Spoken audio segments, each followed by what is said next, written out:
story to that. Like, you can have a painting in a museum. These people were ping pong players, and no one believed in what they did, but they did, and the fact that their dream was a joke made them believe in it even more, and it hardened them, and it made these very intense people. They were also jokers because they were ping pong players in some ways. They're very serious. They're table tennis, and I played my whole life. So I was reading that, and my Uncle Johnny, I asked him, I was like, you used to play, like, mid-century, mid-20th century. He's like, yeah, I knew all those guys. Dickie Miles used to come over for Shabbat dinner. We'd clear the table. We'd play afterwards. He was actually bar mitzvahed in Tokyo, weirdly, because my great-grandfather was there after the war. But he would tell me, he's like, no, you don't get it. You go to this place, Lawrence's, which was the first black-owned business in Times Square district, which was another thing that was interesting to me, is this book was like filled with these footnotes of history that no one knows about, and has felt historically important. He said you'd go there, and there would be these people that you wouldn't know where they were going to sleep that night, but next week you'd find them in Paris or Istanbul in some like 5-star hotel, and they lived a really unique, interesting life, and he found them to live like outside of time and place.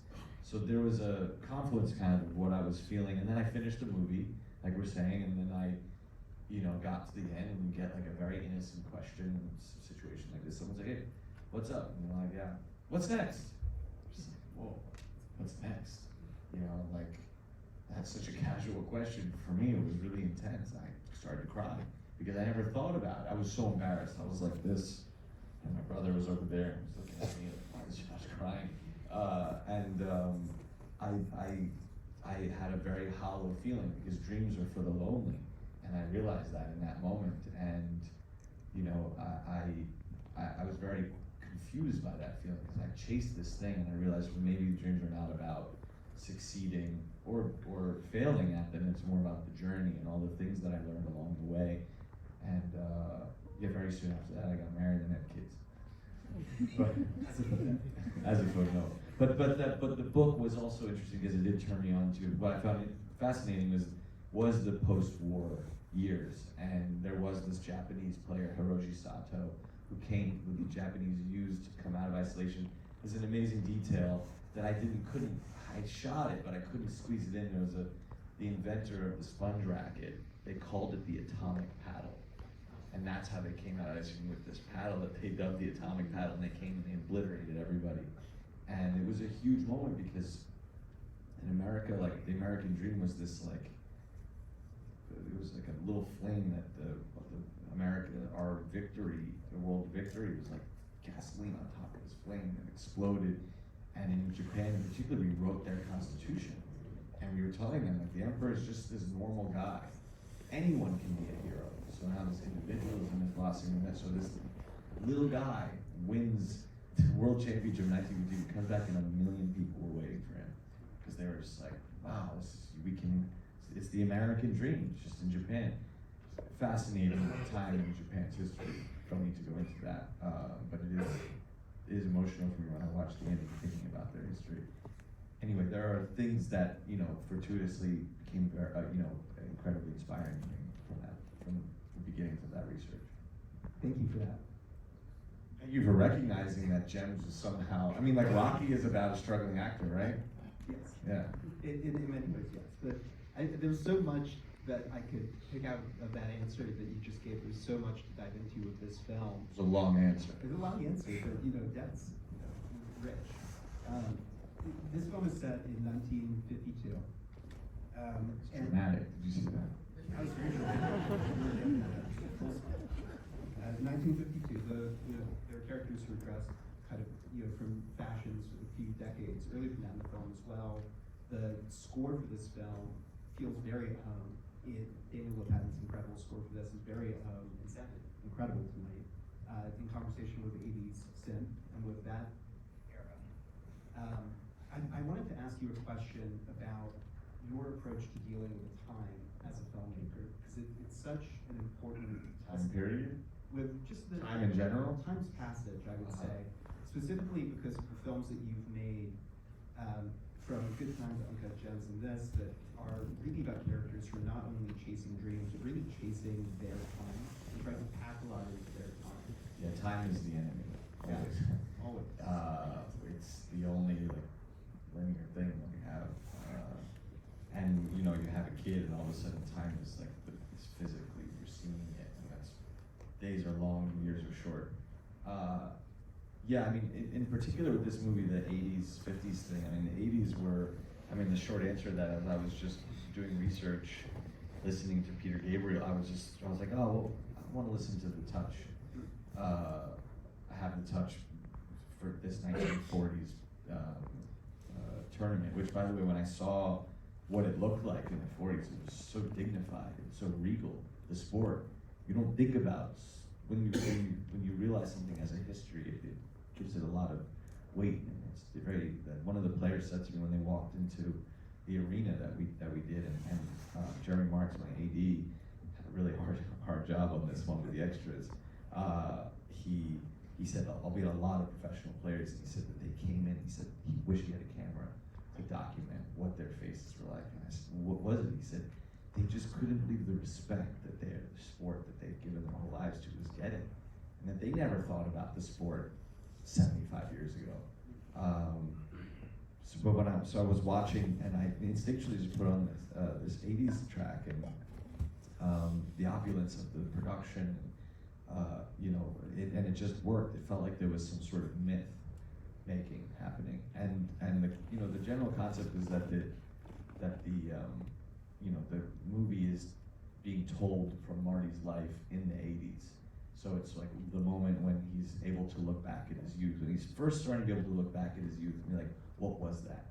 What was that? We all had dreams when we were little kids, and you say, I want to be an astronaut. And you look back when you're an adult, and you're like, wow, I wanted to be an astronaut. There's real ambition there. Get older, you're like, I gotta do this test, and I gotta do that test, and I gotta eat this, and go up in outer space. What am I, crazy? But when you're young, you're crazy, and there's a beauty to that. And I saw one in the script. You did see him at the end of the movie. He was at a Tears for Fears concert in '89.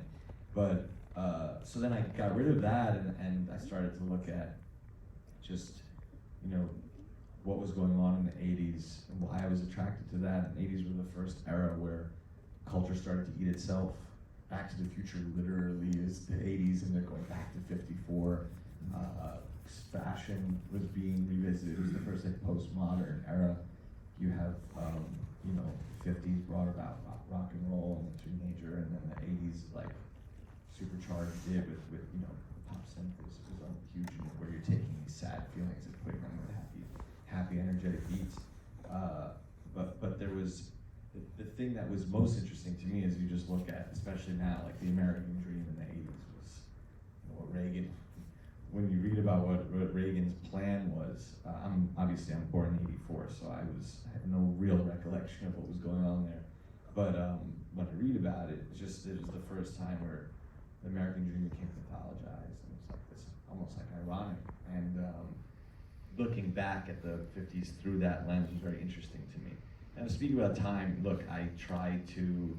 I'm at my happiest when me personally, I think happiness is the most haunted feeling.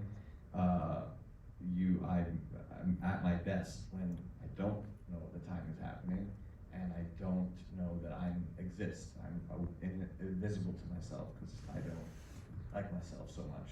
So that's the truth, and I think time plays a lot into it. But Einstein said something very interesting about relativity. He was trying to explain it in layman's term. He said, spend an hour with your hand on a stove will feel like an eternity. An hour with the person you love will go by in seconds. So that's pretty incredible. So I hope the 2.5 hours went by pretty quickly. Because that's also crazy. You get to sit in the theater with these like weird little vacuums, and you go out and you see a movie during the daytime, and you come out, it's light up. What is that? To talk a little bit about, you know, your filmmaking and the way that you're processing that time as well. Go ahead. I'm sorry to interrupt, because I was realizing, like, I'm really sorry to interrupt. Go ahead. You know, I had the most incredible collaborators on this, and in particular, you know, I had, you know, Jack Fisk, my production designer, I think is the greatest living production designer. obviously Darius Kanji, my DP, but Jack and Kay Giorgio, who's my hair designer, and Miyako, my costume designer, we all were very impassioned about trying to tap into this young man's life and this kind of lost history around him with these table tennis players. And we stumbled on this Ken Jacobs film, the avant-garde filmmaker who just passed away, called Orchard Street in 1954, and we all became obsessed with it. And then my AD team, I made them study it and look at all the way people are moving in the background. And it just became, the production office just became, every person in the film became a director in their own way. They all had to direct, obviously their own departments, but I would give them, I would write things for them, this is what these people are thinking on this street. And then I'd give them 10 things, like this woman had a fight with her husband, she purposely didn't make dinner that night. So Jeremy and his AD team, they can go and give these little scenarios out to extras. And we were all obsessed with trying to be as accurate as we possibly could in, the material, the actual microcosm of the film, which is, the feeling, the breath, the way it smelled, and Jack and everybody, that Miyako would put stuff in their clothing, like stuff in the pockets, and then Michael Jordan and my props, that we all were so, I drove people crazy, and they liked to be driven crazy, which is a very special group of people that I had. And we were all just trying to, and Kay, my hair person, I said, my hair designer, she's the best. She did, you look at her credits and it's like, oh, she did Leo's hair on Titanic. It's like, we all can picture that. That's iconic. Everyone thinks in iconic language. And that was like, I always say to Miyako, like, how can this be a Halloween costume? Could somebody, I think we have a president because he is you could do an impression of him. There's a great SNL version of him. I think that stuff plays a factor in everything that we do, and she was very, Miyako was very good at that, and as was Jack, knowing what's the perfect color of this room. And then again, my Jeremy, my AD, was very good at being like, this person right here, because he also knows we cast every single person, every face, because the face is the greatest location. You put them everywhere, and he knows I might give this person a line. The Bond company didn't like that very much, but because every person you give a line, you have to pay them a lot of money, 10 times the amount that they agreed to come on. And I love that. That was my favorite thing to do. Go up to someone and be like, all right, you're gonna make $1,000 right now. Oh my God. Two words, that's all I need from you. No, because they're actually giving, for what they're doing is so much greater than anything they could ever get paid by SAG. It's just, they're bringing life. And I'm not telling them what to say, I'm saying interact with Timmy. And Timmy loved it. And Jeremy knew, if he puts them together, they're gonna be a part of the scene, like the bowling alley scene, for example. That wasn't even close to your question. I know that, but I'm sorry about that. You actually pretty much anticipated that I was going to ask about Jack and Darius. So, Darius I didn't talk about, but. Well, to talk about him a little bit more than, He's the greatest, one of the greatest. He's known as the Prince of Darkness, my DP. And he did, I discovered him through watching Delicatessen as a teenager, and then Seven came out, and I saw Seven, and I just couldn't believe the way he was pushing. I learned later he's like a chemist, the way he deals with film and light. And light is a physical thing to him, it's an emotional thing. He'll come onto a set, like right now, this would be really hard light, so you would, light, oh, hits it. And then soft light on Gwen, the light's coming. Just Gracie, this gentle tap on the face. And you really felt it, and you could feel he was so angry sometimes if the sun wasn't cooperating. And he also taught me interesting things, we would get on the set and they would treat the sun like a light source. Obviously, of course, we all treat the sun like a light source, but he would treat it the way people would think about where to put a light stand. So yeah, and then obviously it seems, again, you surround yourself with people who are better than you, so you learn things like that. So you get there and we have to shoot this shot at 3 p.m. So you're working all the way to that so that the sun is in the perfect place. So you can get that shot at that time. That's when you work with like masters. Ian Kincaid, my gaffer, look at his resume. You're just like, every day I come to him, oh my God. And he's not quiet about his opinions. You're not about lighting. Okay, you're gonna have him say that? Okay, Josh. What? And he would see me, I'd throw myself on my knees all I blew both my knees out making this movie because I always contorting myself in these little places. And he goes, Josh, you're not 20 years old anymore. You're in your 40s, bro. Like, you're gonna rip your knees apart. Yeah, get out of here. Went to a doctor. He's like, meniscus, tendonitis, sorry. Thank you for that. You don't understand. I'm very grateful you guys are all here. It's amazing to me that I'm able to be up here in front of you guys making this work. So I appreciate it. I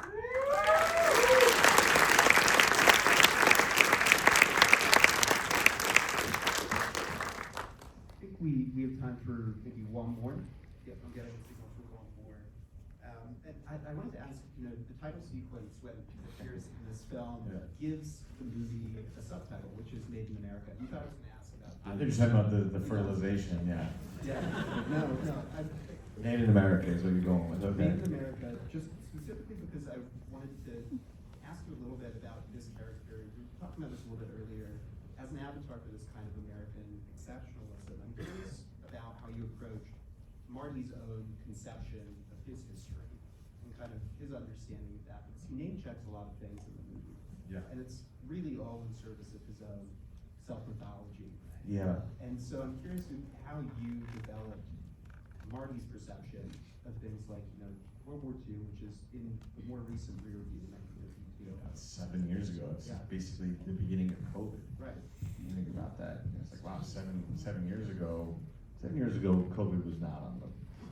I went to the Big Apple Circus with my daughter, and there was someone mentioned Wuhan next to me, and I was like, oh, I'm naive. I'll admit I didn't know what Wuhan, the city of Wuhan, was, and all of a sudden they're like, now it's the most famous one of the cities in the world. It's changed in the course of time, but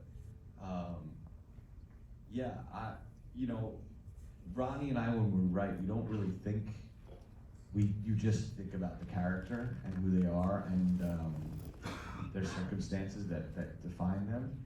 And the silent generation, the people who were too young to fight in the war, particularly at his age, because he was just too like, if he was 2 years older, he would have been in the war. Like Milton and Kay's son who died, he was a few years older. They were able to ride on the, no offense to any silent generation people in here, but they were able to ride on the coattails of, they were riding the wave of the glow that America had at that time. And I do think, in terms of, Marty's, he's an immigrant, he's a descendant of immigrants, Jewish immigrants on the Lower East Side. I think that the Holocaust was just like World War II was for America. It was gasoline on the sense of pride. You know what I mean? It's like we didn't die. You know what I mean? It wasn't defeated. So I think that there are pride is a huge part of this film, and belief is, he at the end he's up there, he's feeling hollow, and it's all that he's thinking about is like who believed. He has this one big believer. Who was not interested in being stuck in the caste system of work, marry, birth, go back to, and just go back and live in that cycle. She wanted something more as well. So I do think that what I do think is interesting is when he's in Japan, he doesn't care about being American. The jingoism that exists amongst the GIs there, that's just also circumstantial. Two people stuck in a place, and you get into a team.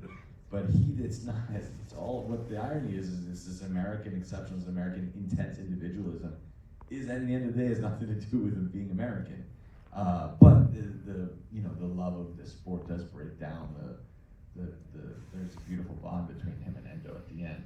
But in regards to your question, like Ronnie and I, we don't really think, we're not political filmmakers, so, we are, but we are, we make movies about real people, and they exist in that time, and, Marty's not he has a great line, like, he's the ultimate product of Hitler's defeat, because he knows how to make its way into the paper. He knows how to market himself. Thank you so much. Thank Josh. you, everybody. Thank you.